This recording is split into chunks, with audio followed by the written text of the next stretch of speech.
Bharatiya Janata party के नेताओं के द्वारा कहीं न कहीं एक नैरेटिव या षड्यंत्र फैलाया जा रहा है कि हेमंत सोरेन सरकार गिरने वाली है या जा रही है या बर्खास्त होगी। तो मैं आप तमाम को यह याद दिलाना चाहता हूं कि 29 दिसंबर 2019 को जब हेमंत सोरेन जी ने शपथ ली थी, उसके अगले ही दिनों से भारतीय जनता पार्टी के नेताओं ने इस सरकार के न चलने, कार्यकाल न पूरा होने और सरकार के गिर जाने की भविष्यवाणियाँ शुरू की थी। आपको यह याद होगा कि इस राज्य ने हेमंत सोरेन की सरकार के कार्यकाल के दरमियान 3 उपचुनावों को देखा।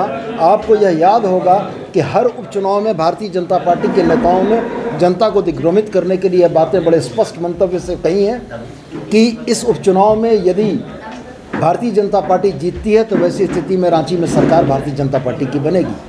आज के इस हालिया दौर में जिन मुद्दों का आधार बनाकर सरकार की अस्थिरता, डिस्टेबिलिटी के बारे में सवाल खड़े किए जा रहे हैं, उसी के संबंध में ये बैठक थी। मेरा यह स्पष्ट मानना है कि माननीय उच्चतम न्यायालय, माननीय उच्च न्यायालयों के न्यायाधीश इस बात को स्थापित करते हैं कि 9A का मामला खदान पर नहीं बनता है। 1964 से लेकर 2008 तक के विभिन्न न्यायाधीशों में यह बात सुस्पष्ट रूप से उल्लिखित है कि 9A का मामला कॉन्ट्रैक्ट, सप्लाई, किसी भवन का निर्माण, किसी बांध का निर्माण, किसी सड़क के निर्माण जैसे मामलों में आता है। लीज और माइनिंग पर मामले नहीं आते हैं। मैं यह बड़े स्पष्ट शब्दों में कहना चाहता हूं कि ऑनरेबल सीएम हेमंत सोरेन जी की जिस लीज का जिक्र हो रहा है, वह लीज को अपने शपथ पत्र में चुनाव के दरमियान उन्होंने शामिल किया है और बताया है। तो सबसे प्रथम बात यह है कि यह कहीं भी डिस्क्लोज़र का मामला नहीं बनता है। ये मामला नहीं बनता है कि जानकारियों को साझा करने से छुपाया गया। दूसरी बात मैं ये कहना चाहता हूँ कि ऑनरेबल दिल्ली हाई कोर्ट ने 2018 में एक वर्डिक्ट दिया था, Kailash Gehlot versus election commission of India, जिसमें उन्होंने स्पष्ट कहा था कि सभी पक्षों को, खासकर पीड़ित पक्ष का ओरल बयान लेना मैंडेटरी है। यदि ये क्वांटम डिस्क्वालीफाई तक जाता है तो वैसी स्थिति में इलेक्शन कमीशन ऑफ इंडिया को उनको बुलाकर सुनना होगा। और अंत में मैं यही कहना चाहूँगा कि भारतीय जनता पार्टी के जो नेता इस पूरे मामले पर पूरा वितंडा और हायतौबा मचाए हुए हैं, तो आदरणीय पूर्व मुख्यमंत्री रघुवर दास जी के लिए सबसे सटीक उक्ति होगी कि चलनी दूसरे सूप को तुझमें 70 छेद। मैनहर्ट से लेकर टॉफी और टी शर्ट के घोटाले से लेकर कंबल के मामले से लेकर एक नया शब्दावली राज्य में गढ़ने की बात को लेकर ओफाज, ये तमाम चीज़ें पहलू दर पहलू खुलकर जनता के समक्ष आएंगी और जनता भी यह देखेगी कि जो लोग आज इस बातों को कर रहे हैं वो अपने राजनीतिक जीवन में, अपने मुख्यमंत्रित्व काल में कितनी नैतिकता और शुचिता में रहते हैं। मैं आदरणीय बाबूलाल जी के बारे में भी आपसे 2 शब्द संबोधित जरूर करना चाहूँगा। आदरणीय बाबूलाल जी हर दिन एक नया बयान जारी करते हैं और हाल के दिनों में तो स्वयंभू न्यायाधीश हो गए हैं या कोई संवैधानिक संस्था हो गए हैं कि अखबार में उनके बयान आते हैं कि हेमंत सोरेन को इस्तीफा देना होगा, नहीं तो उन्हें बर्खास्त कर दिया जाएगा। किस हैसियत से वो ये बयान देते हैं? क्या वो संवैधानिक किसी संस्था के प्रमुख हैं, भारत के राष्ट्रपति हैं, राज्यपाल हैं या उच्चतम या उच्च न्यायालय के न्यायाधीश हैं? तो मैं दिल्ली से लेकर रांची तक एक एजेंडा सेट किया जा रहा है कोर्ट रूम के बाहर, एक सबजुडिस मैटर पे, जिसमें न्यायालय में कार्रवाई विचाराधीन है, मामला विचाराधीन है। एक सोची समझी साजिश के तहत एक पब्लिक ओपिनियन बनाने की कोशिश की जा रही है कोर्ट रूम के बाहर। वो दिल्ली के गलियारों में बात करें या रांची के कॉरिडोर्स में।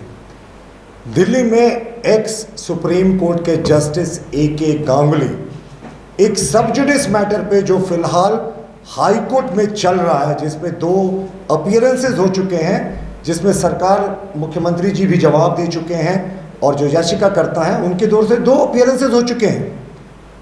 उसमें जस्टिस AK गांगुली जो सुप्रीम कोर्ट के जज रहे हैं, जिन्हें जुडिशियल कंडक्ट अच्छे से पता है कि किसी विचाराधीन मामले में इस तरह की सार्वजनिक टिप्पणी देकर किसी को क्लीन चिट देना कंटेम्प्ट ऑफ कोर्ट के दायरे के तहत आता है। उसके बावजूद वो सुप्रीम कोर्ट के अलग अलग जजमेंट्स को साइट करके एक चैनल को इंटरव्यू में देने के दौरान इस सरकार को क्लीन चिट दे देते हैं।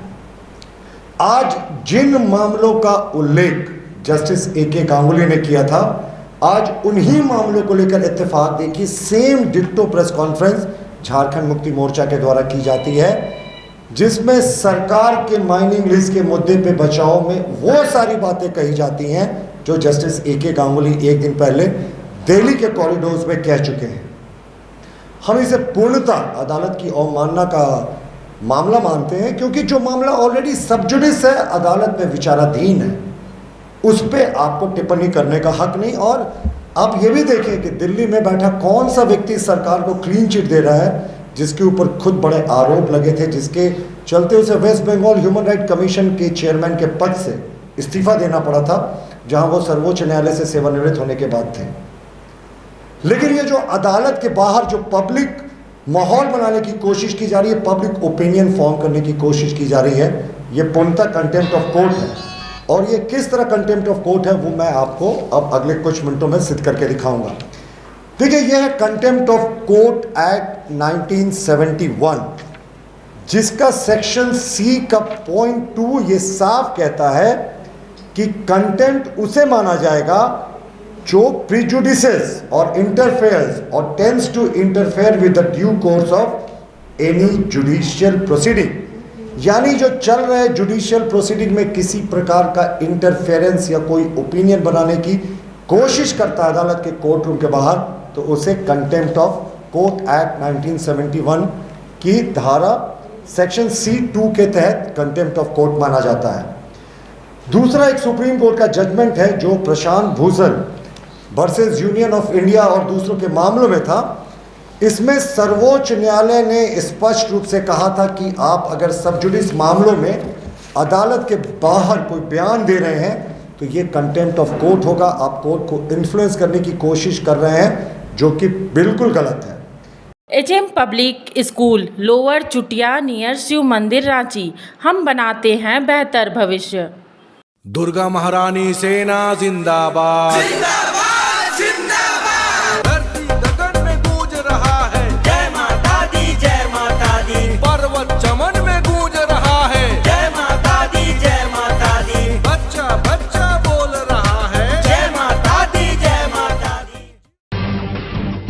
जब टूटती है आस, जब थकती है सांस, जब रूठते हैं अपने, मुंह मोड़ता है जमाना, जब अंगड़ाई लेता है संकल्प, फिर बनती है कहानी, बनते हैं अनमिट निशान। देखिए मेरे साथ संघर्ष की दास्तां।